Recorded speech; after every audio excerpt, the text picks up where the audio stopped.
Coming up, property damage, default, notices, complaints, judgments, and sheriffs. Oh my. We're diving into the greatest fear of many investors, the dreaded commercial tenant eviction. But first, a tasty musical treat from one of Jacksonville's very own Firewater Tent Revival. Hello, Jacksonvillians. I am your host, Ian Brown, and this is the Jacksonville Commercial Real Estate Show. We bring you dynamic local entrepreneurs, deal makers, and thought leaders. We're ready to dive in, unpack the local commercial real estate market so you can invest with greater confidence and accelerate your own success. This show is lovingly produced by yours truly and Yield Coach Capital. To stay up to date and never miss an opportunity, go to investwiththecoach.com, answer a couple of questions, and join the team. All right. I am very excited. Today, I am joined by Miss Meghan Edwards, attorney and co-founder of Edwards and Edwards, PA. Meghan, welcome to the Jacksonville Commercial Real Estate Show. Hi, I'm happy to be here. I'm excited. I'm finally excited I got picked. You have been picked. You've been selected. And I have a burning question for you. Do I need to hire an attorney, or can I just go out there and do my own commercial eviction? Well, this might be the caveat of the whole thing today. I am an attorney, so I am biased. So yes, I will always say you need an attorney. But I would say more so the short answer would be yes, because typically speaking, commercial evictions, the landlord is an entity, and an entity in Florida is required to be represented by counsel in an action. If you try to file a commercial eviction action, you don't have an attorney, you're going to run right into a wall, and the judge is going to kick you out.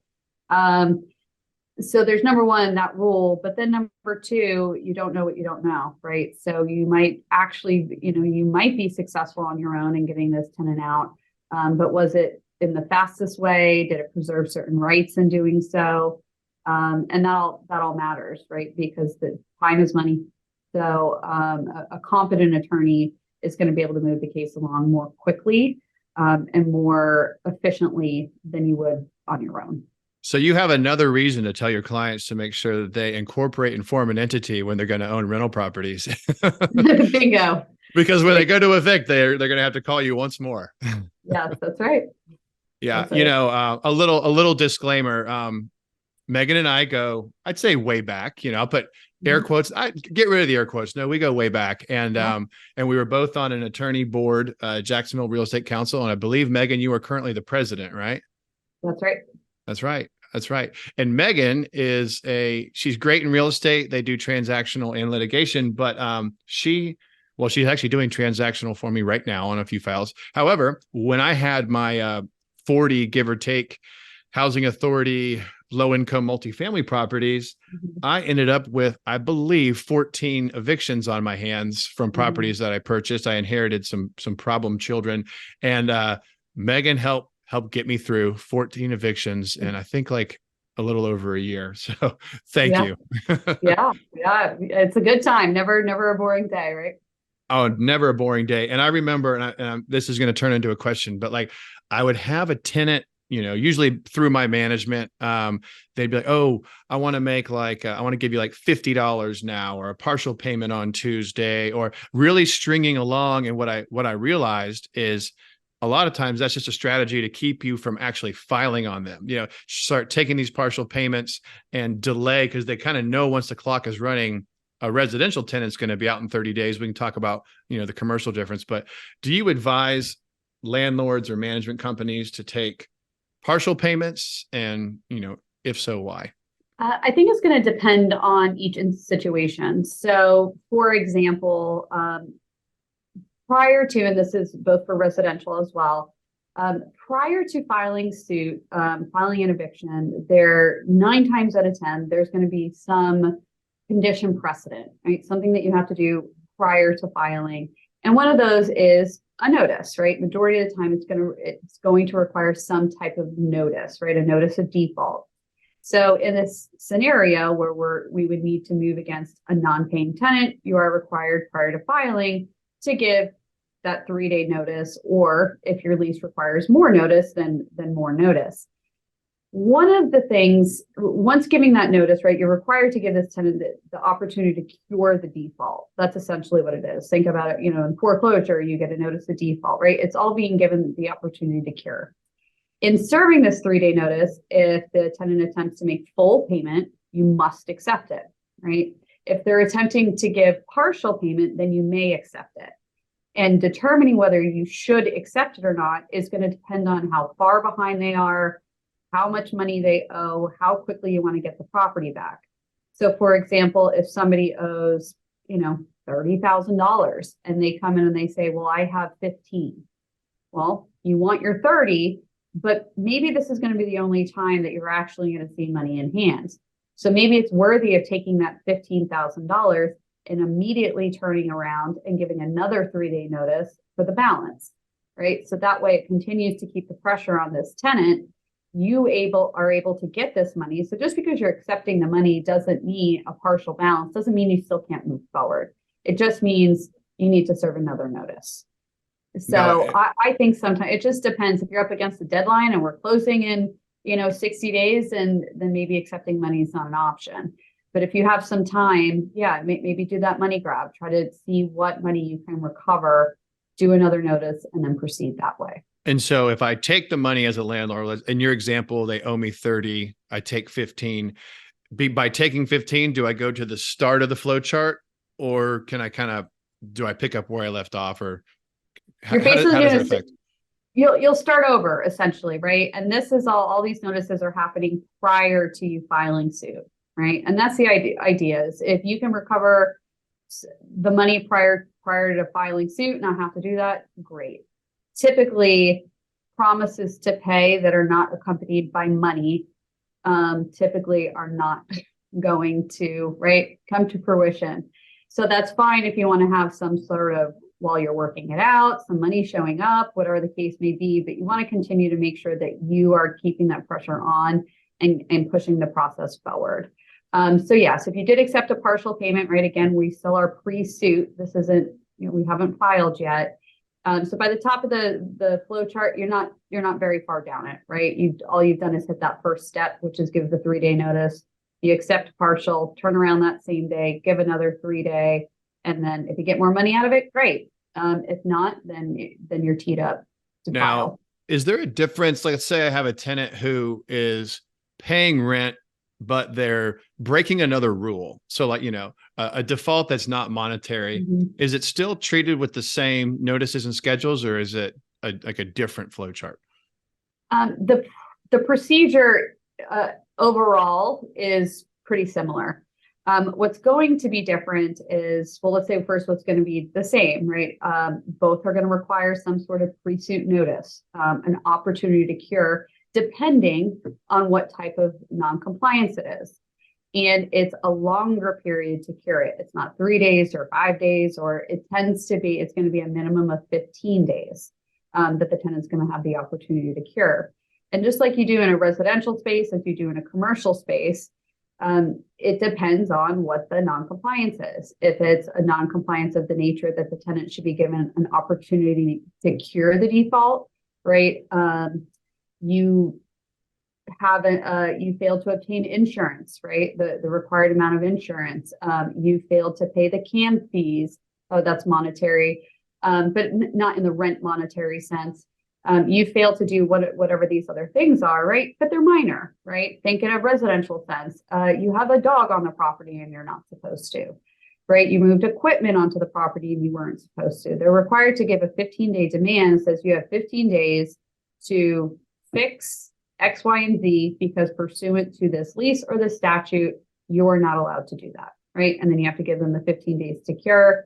If another violation is repeated that's similar, then that within 12 months, then typically that could result in a termination, right? It's to stop the on and off and on and off and the volley of non-compliances, right? We're gonna notice you once. If we have to do this exercise again in the next 12 months, we can straight terminate.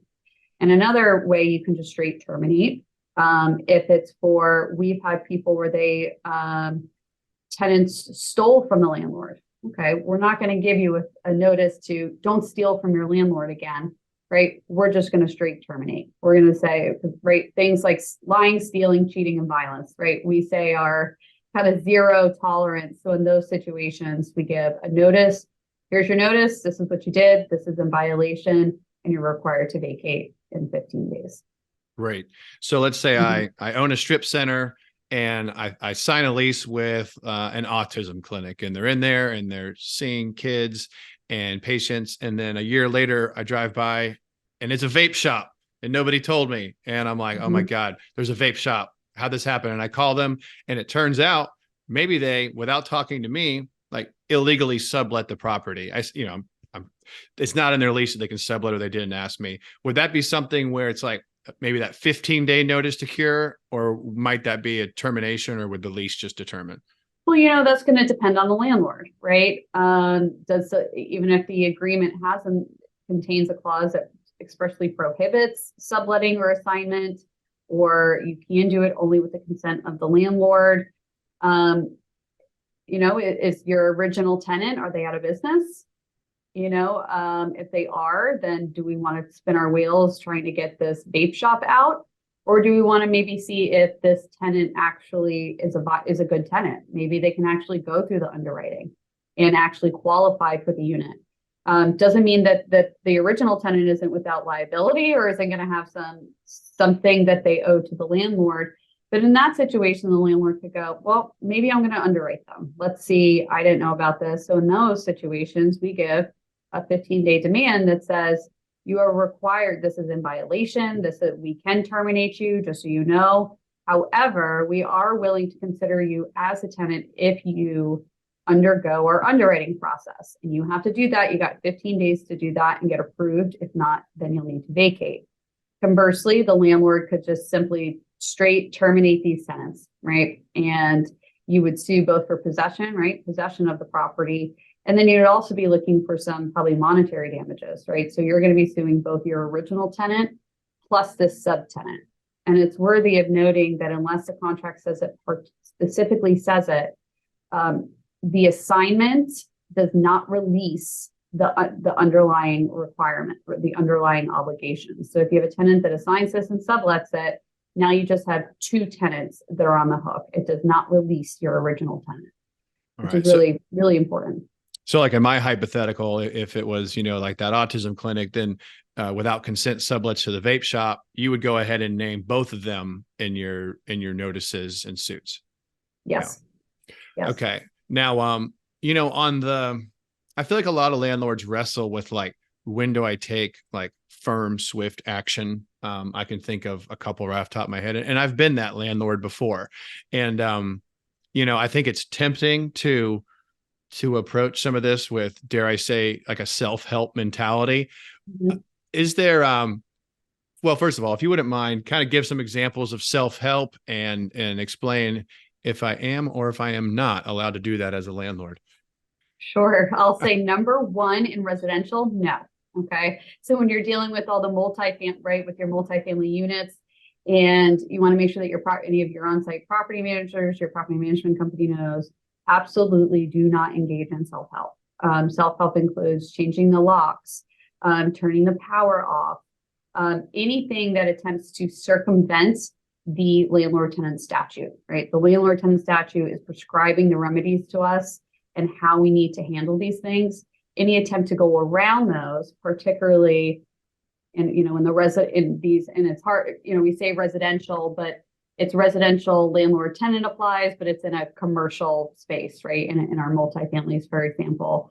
And because in doing so, the statute's very clear, you open yourself up as a landlord to 3 times the monthly rental amount is just your damages, right? It's just going to be your damages to the tenant. On top of that, that's one that an attorney is going to pick up real quick, because there's going to be attorney's fees and costs attached to that, right? It's a very clear one. So if there's something happening on the premises that you don't want happening or is in violation of the statute or the lease, a notice is the mechanism to cure that, and then ultimately filing for eviction, not disconnecting the utilities, not preventing access to certain places. I've had just recently, one that you and I were talking about a little bit, in which we had a shared We've had shared air conditioning units. We've had shared utility meters, right? Where maybe the entire place is rented out, but for 1 or 2 offices, right? These big warehouses. And we had a tenant go, and this was all discussed ahead of the lease. It was contemplated in the lease. There was reductions in rent to account for this shared metering and these shared air conditioning units. And we had a tenant completely disconnect both, right? And even, to his own detriment. Or completely refuse to allow the landlord entry, right, or vendor entry to go and actually get these things working again. You have a landlord that a landlord that was shut down for a week by their tenant. Fortunately, we were able to move on an emergency basis, get an emergency injunction against the tenant to say you need to get this working again and don't do it again, right? Or there's going to be some real big penalties. So the self-help is, and I get it in commercial a lot where people say, I heard you can just change the locks. And I was like, you could just change the locks. What is the point of this entire statute? Why did they even give us a procedure if that's what we're able to do? If the property appears abandoned, right, then there's certain circumstances. But by and large, it's not they didn't pay rent. They didn't give me a copy of their insurance. I'm just going to change the locks. It's going to be a hard no-go. I have had people ask me that before. They're like, I went by the property. I don't think anybody's there. They're not answering my calls. They're not answering my texts. They're not answering my email. Can I just go pop a lock and change this thing? And I think that's a pretty common question, right? And it is. And sometimes it's reasonable to do, right? There's times where that does make sense to do. But if you're going to do those, where I'd say, right, we're particularly with investors and the people that watch the show, it's risk, right? What level of risk are you comfortable with? Right? It looks like rent's unpaid, the utilities are turned off. There's really no equipment in there right now. I haven't heard from anybody, right? You're in the middle of an eviction. You might go, I don't want to wait for this anymore. I just want to change the locks, retake possession, and off I go. Now that's typically where the self-help comes in, right? Somebody changes the locks thinking they're gone, and then they show back up and they go, what are you doing? Right? So it's not as something as blatant, you didn't pay your rent, I'm changing your locks. No, it's something much more passive. It occurs in those situations. So in those situations, I say, well, look, you're probably good, but this is your decision. There's no bright line rule here. Take totality of the circumstances. And they go, well, I feel comfortable with 90% sure, so I'm doing it. Say, okay. And if somebody's not comfortable with that, then I would say, hey, we got another 3 weeks to a month left on this eviction or wherever we are. Just let it ride out, because once it goes and final judgment's entered and there's a writ issued, then you avoid any potential really liability for the self-help. And it also allows you to deal with some of the personal property and the equipment that's in there as well. Now, Meg, with my 14 give or take evictions, they were residential, but they were in apartment communities. And most of them were housing authority tenants on a voucher. And what had happened is the voucher amount had changed. So like they say, they came to me with a voucher for $800 for a 2-bedroom, and then circumstances changed in their lives. Maybe it was an employment thing or a benefit they started to receive, and then their voucher dropped. And maybe it went from 800 during the tenancy and it dropped down to, let's say, like only 100 or 200. And you probably know where I'm going. Then all of a sudden I'm not getting that balance, that shortfall, that $600 of the 800. And so we ended up doing, we worked with you in your office and getting these notices and, filing, and then kind of waiting a week. So the 5 business days. And then we would be doing all of our paperwork, and every now and then we would get an answer. But I would imagine commercially, you probably see, I would think answers are the norm commercially. Am I wrong about that? Do you typically have commercial tenants, want their day in court? If we're saying commercial tenant from kind of business to business. Yeah. So like a non-residential tenant, because of course you could have a single family or multifamily, but let's kind of put them to the side just for a second and go back to more of like that strip center example, or like an industrial park, or, something like that. Yeah. So yes. Yes, we typically are getting answers more. Now we've had scenarios where Maybe you've seen like warehouses, right, with multiple front garages, and there's probably maybe about 30 or 40 of those, and they're just rented out individually. The rental rates is going to dictate the type of if an answer is filed and the type of answer, right? It just goes back to what can you afford if you're not paying. We've had ones where, it's a car dealership or something like that where they do file a response, but it's a smaller car dealership where they file their own response, only to be told, hey, you need to get an attorney, right? You got a problem. Whereas we've had others, when we're dealing with much larger rental amounts, right, where they have the ability to hire an attorney. But I would say majority of the time, you're going to get answers much more often than you would, yes, than in the residential space. Well, and some of these, as you're aware, some of these commercial properties, the tenant build out could run into the millions, and they're unlikely to just walk away after they've put that kind of build out in. Then I was thinking, well, one thing that came to mind too is like, you have, especially these defaults that are not for the failure to pay rent. You have like a commercial tenant, a $1 million build out, AKA a sticky tenant. They're unlikely to leave because of all the money they've invested into that unit. And they get in a cross relationship for a variety of reasons with their landlord that puts them into, I'll just call it like a technical default, because they are paying their rent, but they're in default something within their lease. Maybe it's the way they're parking, their signage, they painted the building a color they're not supposed to paint it. They blocked another tenant from some access they're supposed to, all these kind of like little infighting things. And with a tenant that is going to want to have their day in court, in my opinion, because I do see it from like the leasing and brokerage, and then it trickles into the investment sales side. I feel like a lot of work needs to be done in the beginning at the leasing stage, and the underwriting of the tenant and the exhibits and the explanations and the rules of like the strip center or facility to try to avoid some of these things. Because, a lot of times as an attorney, I'm sure you get the phone call when there are limited options that now remain. A lot of it was just kind of skipped or skirted or gone too quickly early on in like the formation of the deal. Agreed. And it's, in the same way that purchase and sale agreements, right, that you need to have all those things written down. It wasn't until there's still some circumstances where it's required, but for a long time, leases were required to be witnessed, right, by the landlord, not by the tenant, by the landlord, to subscribing witnesses. Why? Because you're conveying a leasehold interest, right? In the same way in a deed where you're conveying, whatever interest you're conveying, right? The most being fee simple. It requires, right, the grantor to sign that deed with 2 subscribing witnesses. So that was something that was the case for a while with the leases as well. And it's important. It's important to consider that, and that it's no longer required, but you are giving a leasehold interest to this tenant.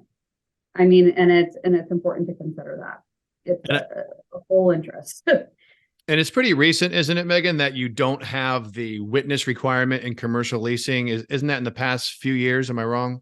It is, yeah. It's within about the past 5 years, and it also used to be used when people would say, as a way of getting a landlord getting out of a lease or a tenant getting out of a lease because it wasn't witnessed and all those things. And it's like, for 10 years, you've been in this property. For 10 years, you've been accepting the rent and you've been paying the rent.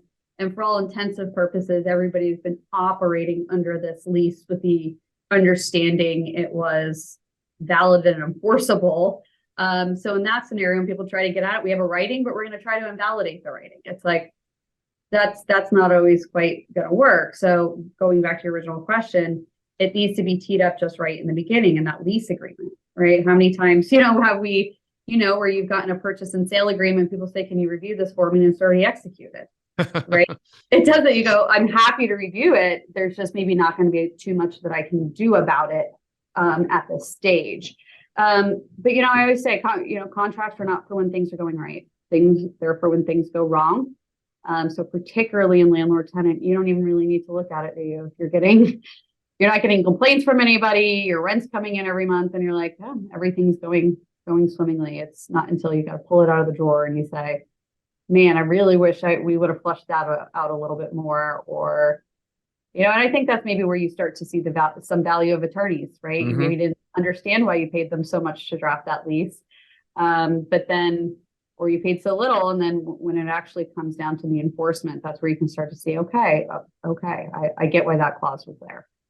And I think I had 2 or 3 commercial leasing transactions this year in 2023. And, it's funny because I hadn't done many in maybe a couple year period. And it was in that period where, like docu-signing or electronic execution of commercial leases had clearly become the norm. Now, I must confess, the deal making side of me loves it. We go through the LOI, populate a lease. Most people, unless it's like a large, Publix or an Anchor or some, most of like your mom and pop commercial tenants, they almost prefer a short form lease.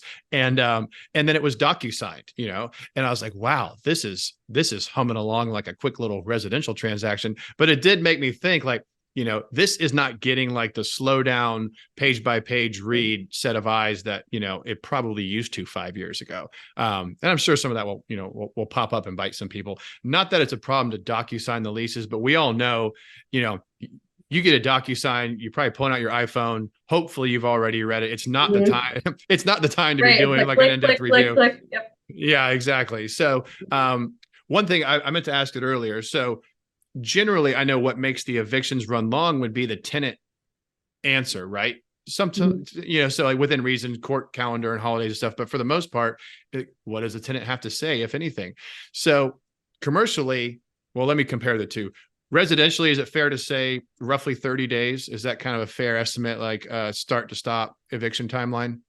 Yes, from the initial filing down to the final judgment, our goal is to do that in under 30 days. Okay. So that should do it. If they have to, go to the sheriff's office and get the writ, then the sheriff might they'll probably tack on another 7 to 10 days, but yes. And just to finish the conclusion, so commercially, and I'm sure it's kind of the Wild West sometimes, but where do you see a lot of commercial evictions fall? Are some as fast as 30 days, or is that a hoop dream?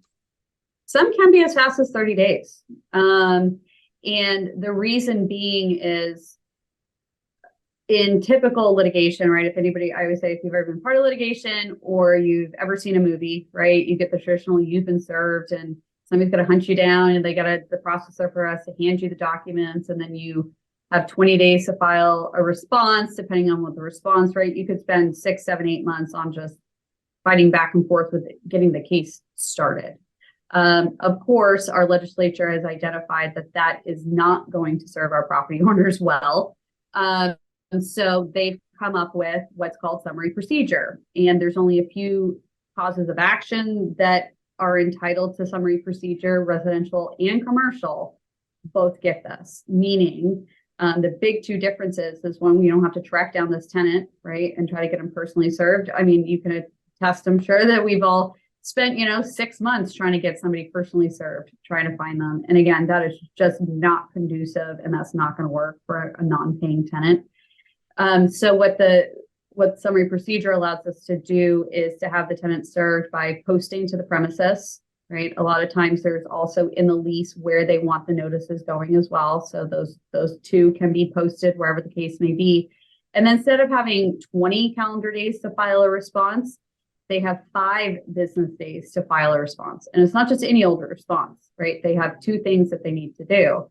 Is you either need, and we're moving for non-payment of rent, right? They have to either file an answer, right? Admitting, denying, responding to our complaint in some way, and depositing all the rent that we claim to be due, plus any rent that accrues during the pendency of the litigation, right? So we might get within the first 30 days, a commercial tenant files a response.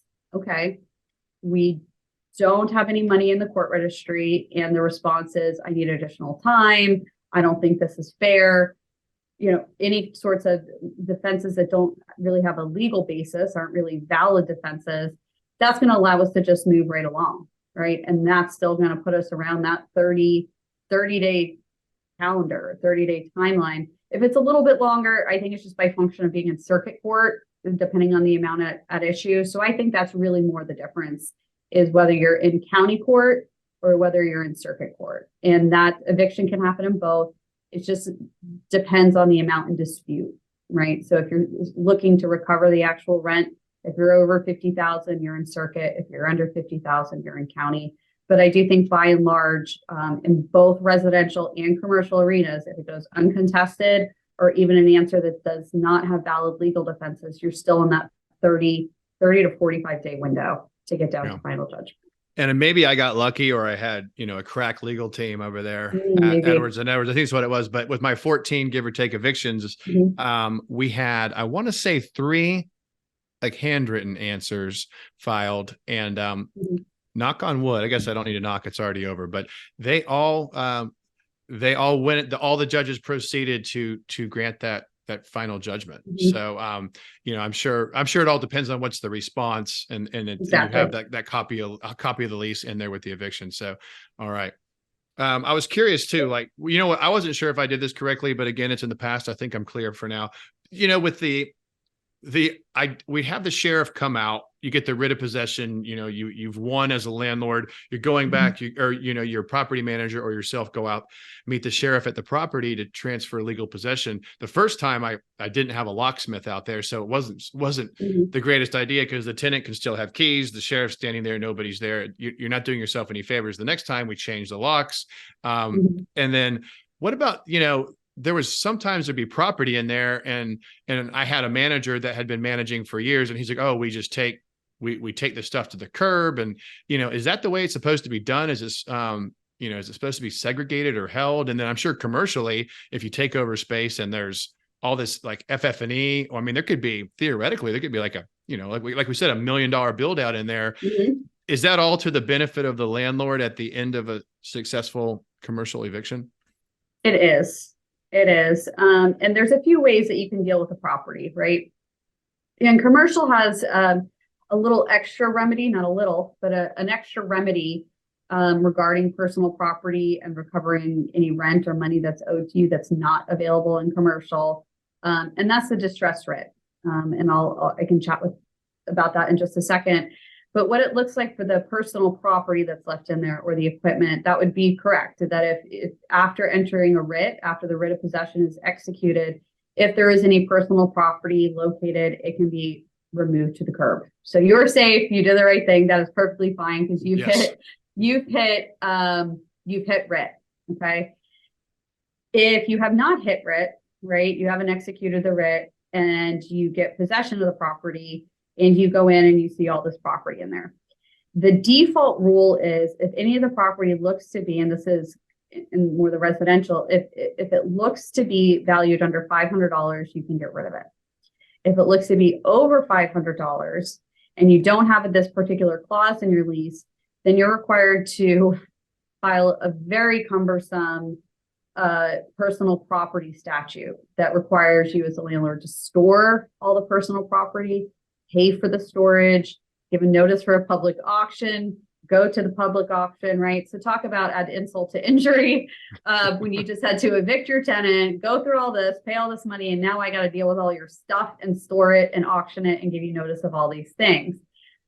Which is, again, going back, would be nice if you're involved in the lease preparation from the beginning to ensure that a clause like that it basically waives away the tenant's right to protections under that abandoned property statute, right? So that allows you, and if abandonment happens, if they just disappear, you're allowed to go in there and remove everything.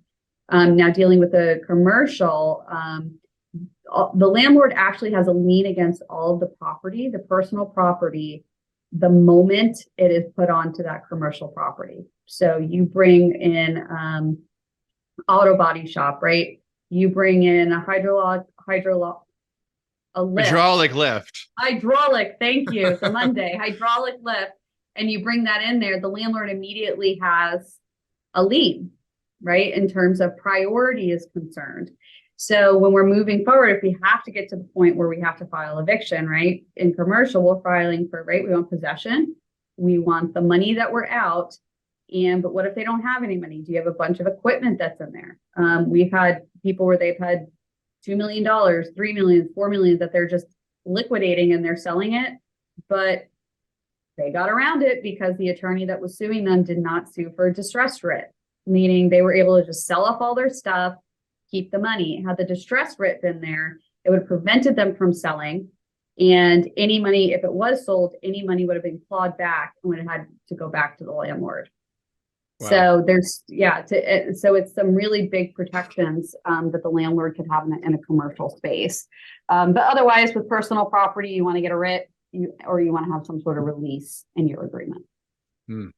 I had not heard of that. So it's almost like they treat it like a fraudulent transfer. I mean, it's like you're stripping all the assets out while you're going under. Okay. Mm-hmm. Wow. Yep. You know, I really appreciate you taking a little time to talk about these commercial evictions. I think it's one of those areas that gets people's blood pressure boiling. You know, as an investor and a lot of my entrepreneurial, colleagues, we all get excited about getting the property ready, the marketing material, getting the LOI, getting this great tenant. And it's almost a premature celebration because, a lot of people aren't underwriting the downside. They're just looking at the upside. And I've even noticed this across like smaller properties. Like I've got a higher end Airbnb by the ocean.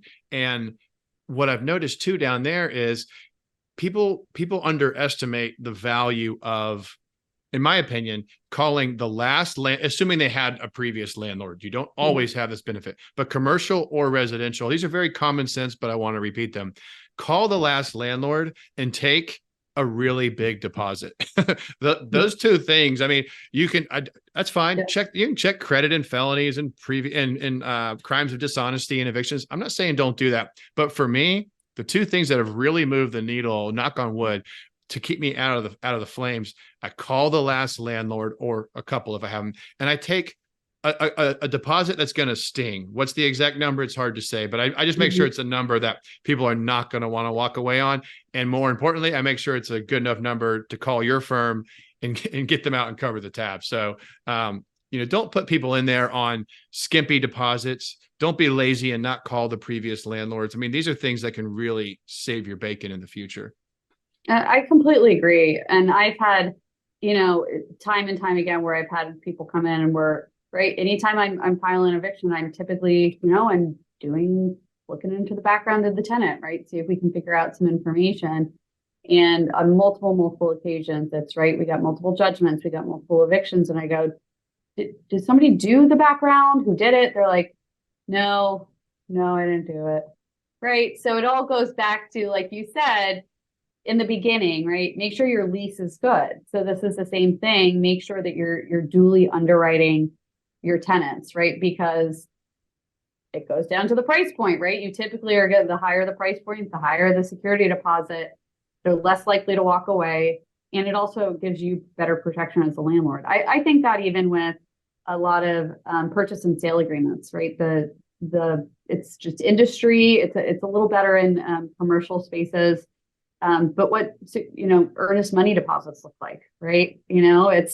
They're so low, when they say, oh, it's $1,000 deposit in a residential, or it's, 40,000 or 50,000 this. And I said, well, if they cancel and walk, or they breach, what's this going to cost you?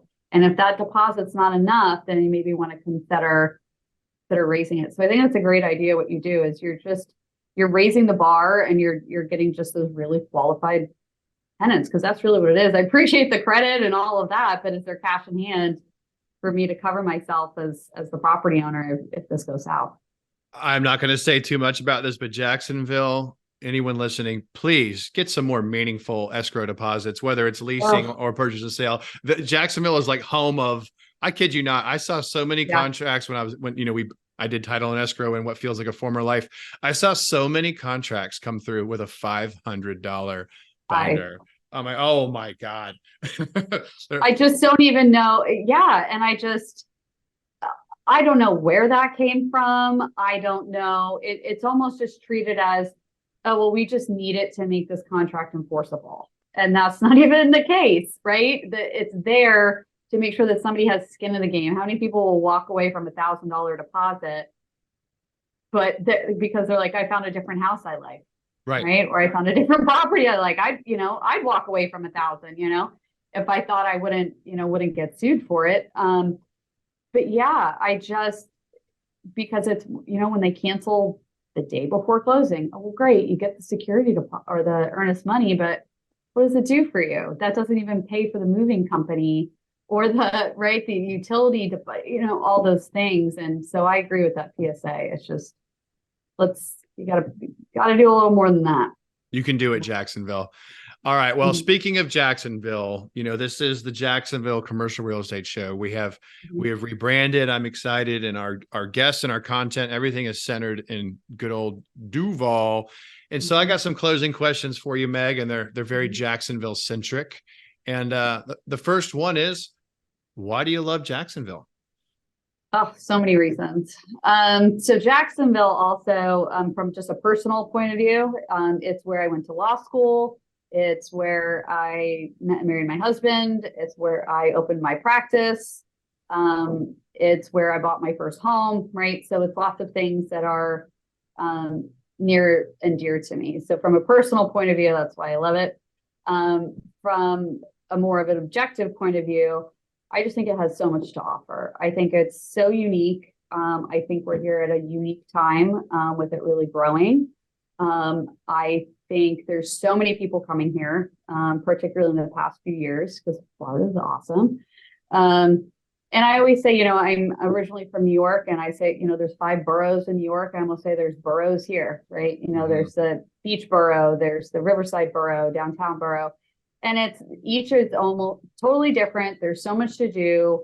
And I just think Jacksonville is just ripe for more, more. And I'm anxious to see it. What is your borough, Meg? I live in Jacksonville Beach. So my borough is the beach borough, but I will jump the puddle. I am not somebody that doesn't like to go across the ditch. I love to go across the ditch. You're across the ditch right now. Yes. I could tell by your backstop. I am, yes. Yes. All right. I'm in the Riverside borough currently. Yep. So yes, it's amazing. Riverside's fantastic. Well, it's no secret. The word will get out. I'm actually going to return to the Beaches borough here in the next year. So we'll talk offline about that one. All right. Your favorite local Jacksonville restaurant? Marker 32. I've never been.